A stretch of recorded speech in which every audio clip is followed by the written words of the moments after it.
There's been quite a bit of drama since our last update on the ongoing impeachment inquiry into President Joe Biden. Not much of it has advanced the impeachment process, however. On today's show, called Hunter and the Impeachment Inquiry, we will review the goings-on between Hunter Biden and Congress, as well as the corporate news media's usual shenanigans covering it all. Now, through all of it, we will discover a disturbing trend relating to judgment that the world should know better about but seems to have forgotten. How will this trend affect us prophetically? Well, let's find out together today on Something's Happening Here.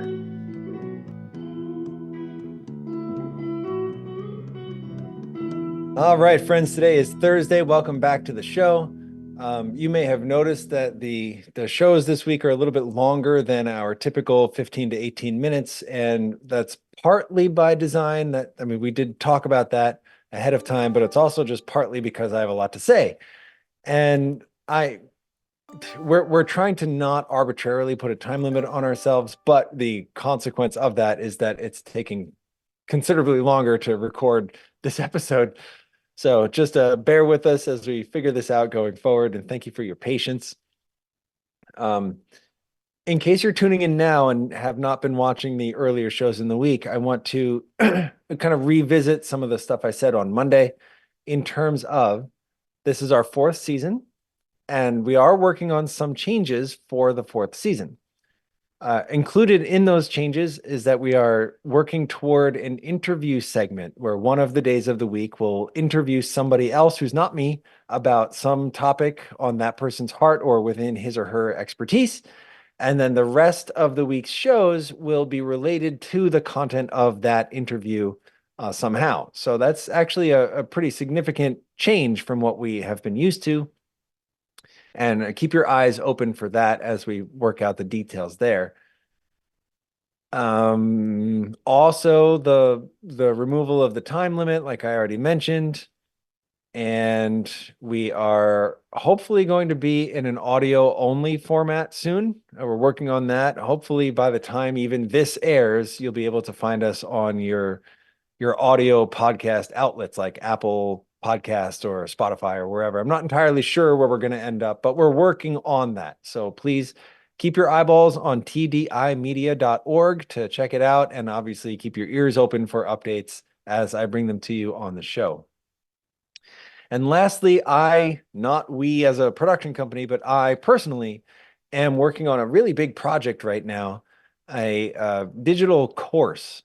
It's not just going to be free videos on the internet, but an actual like grad school level Bible study course that is really inclusive of all of the major points of the Bible, all in pursuit of learning and understanding the prophecies in Daniel and in Revelation. So it's a really big project. It'll be a product that people purchase. And I'm encouraging you, if that's in any way interesting to you, to sign up for free at my email list, because my reward for those who sign up through my email list will be a significant discount off of the purchase price, as a thank you for having faith in me at this early stage. So you should have a link in front of you, stevehicksandassociates.com/giveaway. There you just put in your email address and submit, and it will bring you to another page where you can download for free as a thank you a PDF document all about chiastic structure. Now, if you already know what chiastic structure is, good for you. You know it's a very powerful Bible study tool. And if you don't already know what it is, then this is your chance to correct that problem. So please go to the link, put in your email, download that document, and happy studying. God bless you as you do it. Let's get to the show. Today is Thursday, and we are talking all about being on the eve of something big. So the common theme all week long is here's a story, but probably it's going to get bigger or will lead to something bigger as a result. And today, of course, we cannot be on the verge of something bigger without mentioning the blossoming impeachment effort against President Joseph Robinette Biden Jr. So that's what our topic is today, and we will start discussing the topic with CNN, my favorite outlet to hate. I mentioned on Monday, I think it was, and I'll mention it again. I think CNN is so perfectly bad at what they do that they should be taught in like journalism schools, as what not to do. Oh, and actually, I think that's pretty much always true. But today's article is like the kind of like kiss on top of that perfect garbage Sunday, and you'll see why. All right. This article is dated, what's the date? January 14, the day before Martin Luther King Jr. Day. Um, I don't know how much you know already about the drama between Hunter Biden, who's the president's son, and Congress and all of this stuff.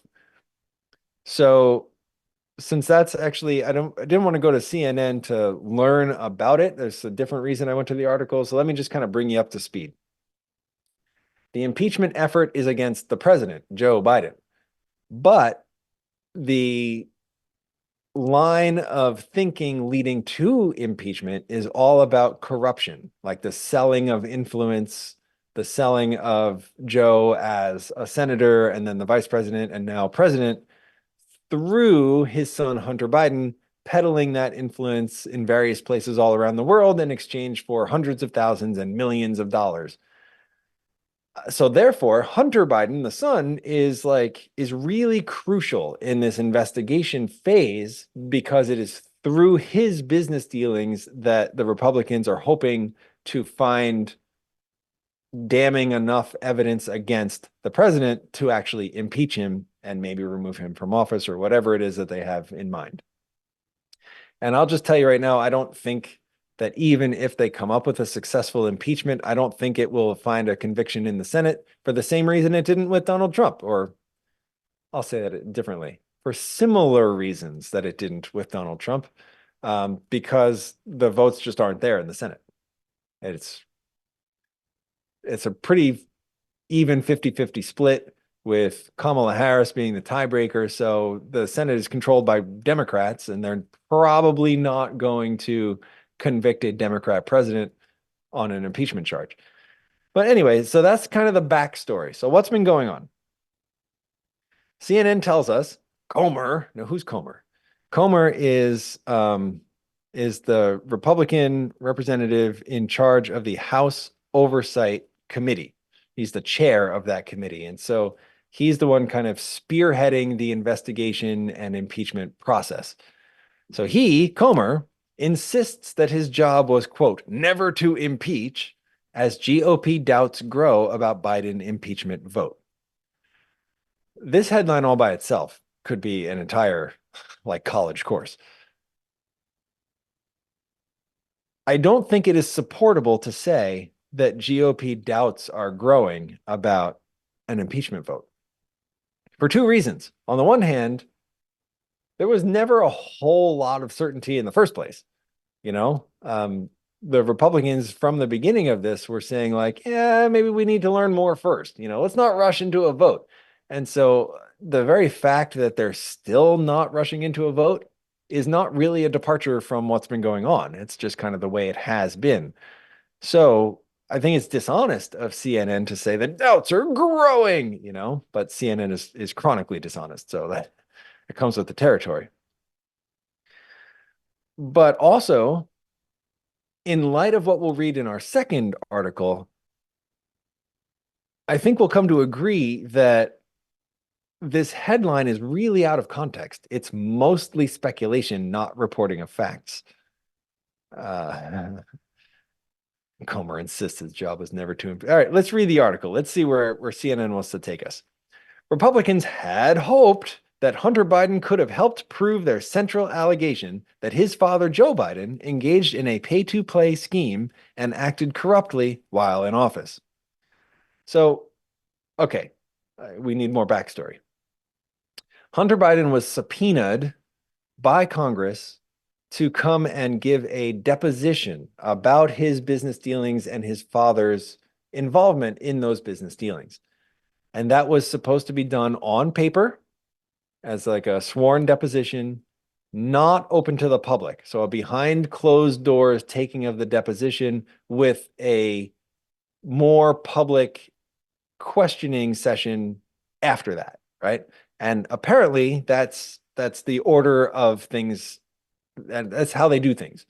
Now, I'm not really an expert on congressional goings on, so I'm taking their word for it that this is the normal way this happens, where you do the deposition in private first and then graduate up to a public questioning.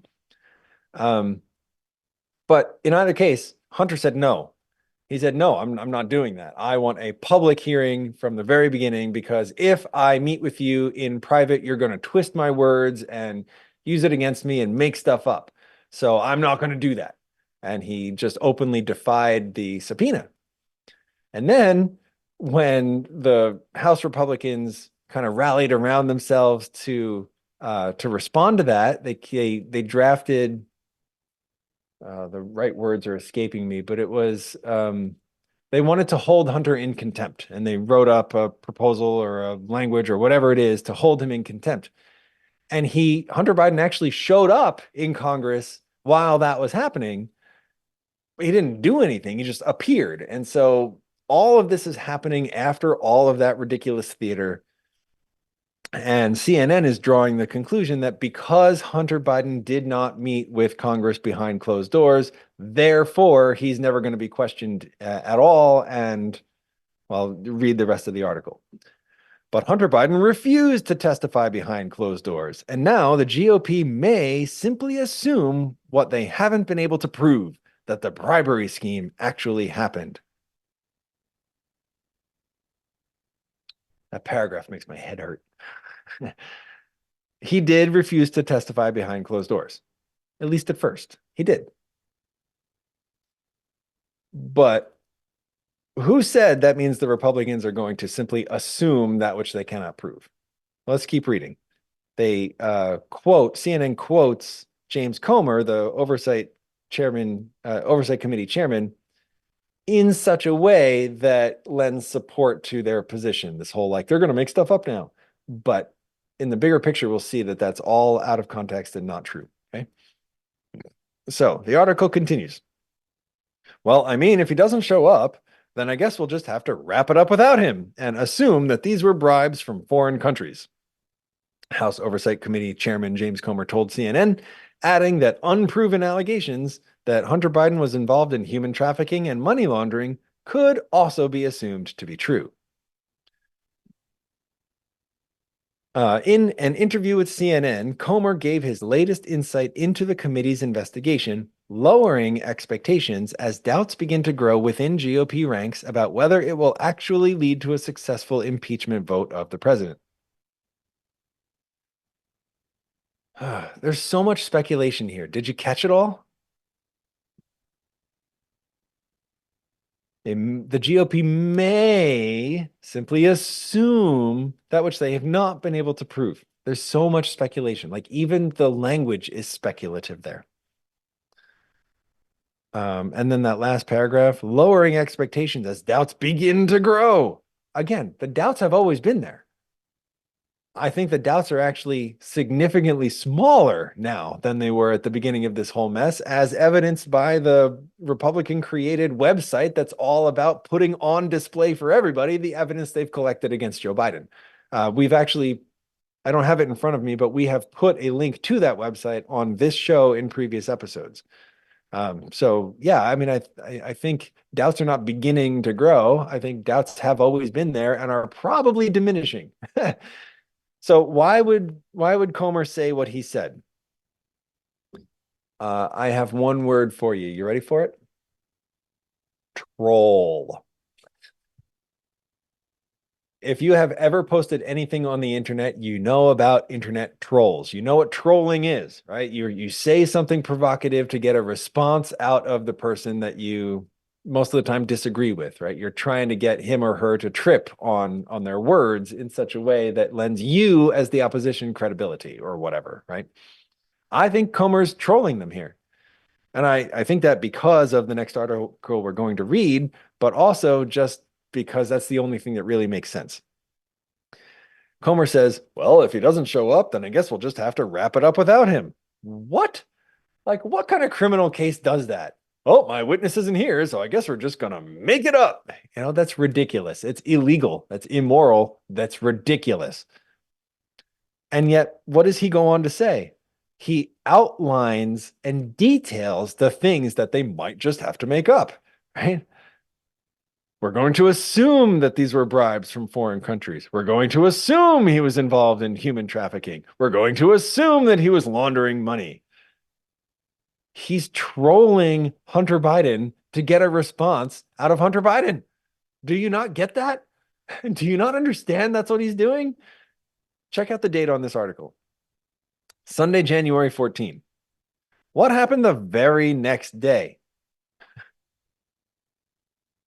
Monday, January 15. This article comes from Yahoo News, I guess from something called UPI. I don't know what that is, but it's published on Yahoo News, and it says House impeachment leaders say they'll issue new subpoenas for Hunter Biden. I mean, come on, this is 4D chess stuff, and CNN is so dumb they don't even get it. House Republicans indicated over the weekend they will once again subpoena Hunter Biden after the president's son dropped his opposition to meeting with members of the Judiciary and Oversight Committees in private. Now, all the talking heads have already talked about this. Why did Hunter Biden refuse and then renege on his refusal? Why is he agreeing to this now? What is the right thing for the Republicans to do? Blah, blah, blah, blah, blah. Senator Ted Cruz on his podcast did a whole episode about this. I'm sure there are multiple talking heads out there talking about this. I don't want to be another one of them. You can go fill your head with all their opinions all day long. What I'm trying to say is that I believe this is all just trollery because it is literally illegal to just like assume criminal facts. And so the government, no, they're not going to just say that. They're trying to get Hunter Biden to do something. And it looks like it worked, right? It looks like it worked. He said, okay, fine. I will, in fact, meet with you behind closed doors and give you a deposition. All you have to do is send me a new round of subpoenas. And then that is apparently what is going to happen. As of the date of the recording of this show, I am not sure if those subpoenas have been issued or not. I certainly haven't heard anything about them being issued. And I think there's some sort of delay time, like, again, I'm not a legal expert here, but I'm pretty sure like if you say I'm going to issue the subpoena, there's a few days or a week or so before it actually happens. So we're not at the end of this story, clearly. But don't you see? My point is twofold, right? That it looks to me like the Republicans are getting from Hunter Biden what they wanted to get from Hunter Biden, and that Comer trolled Biden through CNN to help make it happen. It's like a veiled threat. Well, fine, you're not going to talk to me. I'm just going to make stuff up, man. Is that what you want? You know? And lo and behold, it got the reaction out of Mr. Biden Jr., that they seem to have wanted. So, the actual moral point for today is not about Hunter Biden. It's not even about Joe Biden. It's about CNN. CNN. Why does CNN even exist? Okay. The moral lesson we're going to get is from the book of Deuteronomy, chapter 19. Deuteronomy is the fifth book in the Bible. It's close to the front there, the last book of the Pentateuch, so to speak. And I'm going to chapter 19 and reading verse 15. It says, one witness shall not rise against a man concerning any iniquity or any sin that he commits. By the mouth of 2 or 3 witnesses, the matter shall be established. Do you think this whole thing would be much more favorable to CNN if they had followed that advice? Because what actually happened is they had a conversation with James Comer. That conversation was wildly speculative, apparently. Well, we're just going to make stuff up then. And then based on that one conversation with one guy, and I'm going to use the word illegal, right? It's downright illegal contents, like, because you can't just make stuff up in a court of law. Based on that one thing, CNN went on this whole tirade about how the GOP can't have the votes anymore and the doubts are growing and they're just going to fabricate stuff. And none of that turned out to be true. Maybe, just maybe, CNN should have parked itself in a corner and waited for a second or third person to confirm this from James Comer, right? They could have done the journalistic thing and simply reported that conversation. And that, in theory, would have gotten the same reaction out of Hunter Biden that they wanted. Maybe CNN actually made it worse for Biden, right? With all of its crazy language and speculation, maybe that actually scared him into giving the Republicans what they wanted more than anything the Republicans did. This is true across the board. Even if we're not talking about the president and his son, whatever the matter is, God's position is clear. You can't draw a conclusion based on one piece of evidence. You need two testimonies or three to establish something as fact. You need to actually know what you're talking about before you can say something with authority.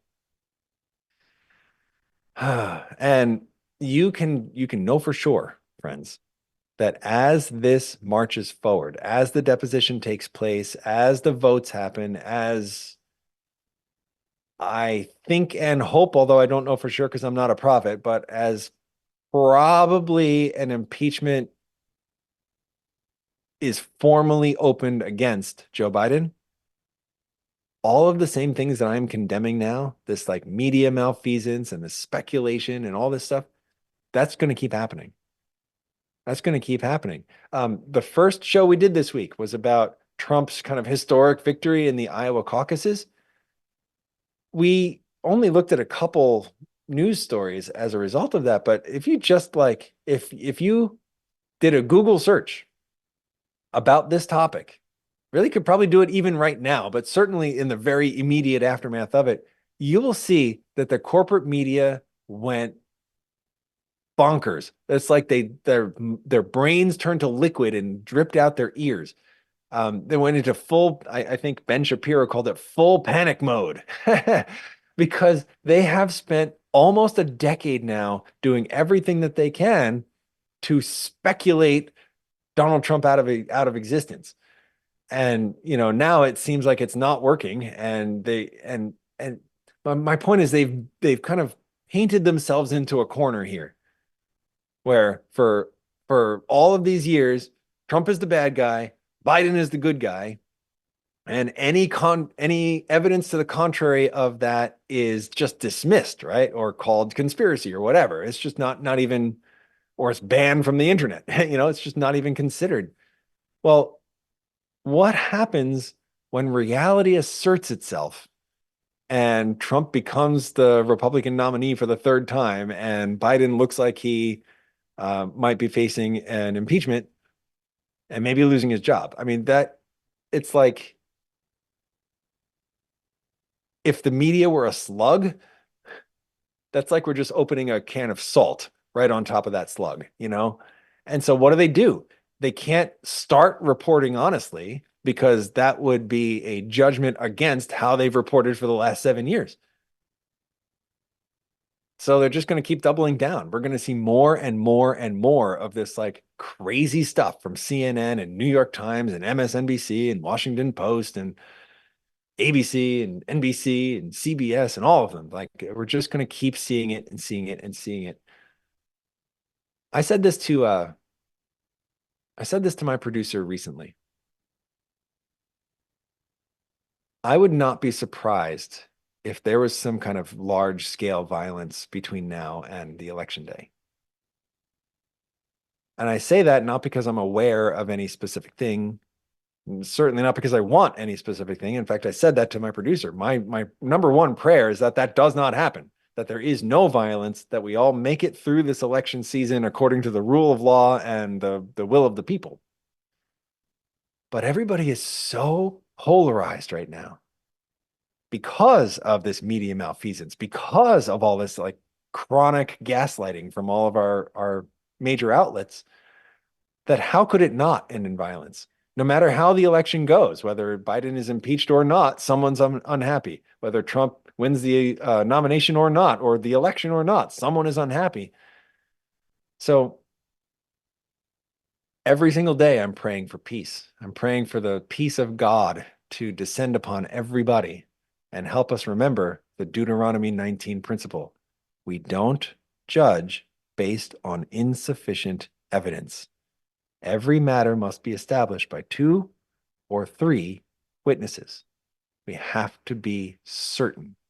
We cannot be speculative, because if we are, then we're no better than CNN. So I'm going to leave you with that today. Please join me in my prayer for the peace of God, the peace that surpasses all understanding, to live in the hearts of every believer and even every non-believer. We're at a fraught time in history, and I don't want to see bad things happen. I don't want to see fires. I don't want to see riots. I don't want to see blood. About half of the people are going to be unhappy no matter what happens. And I think there's a fair amount of circumstances under which no one will be happy at all.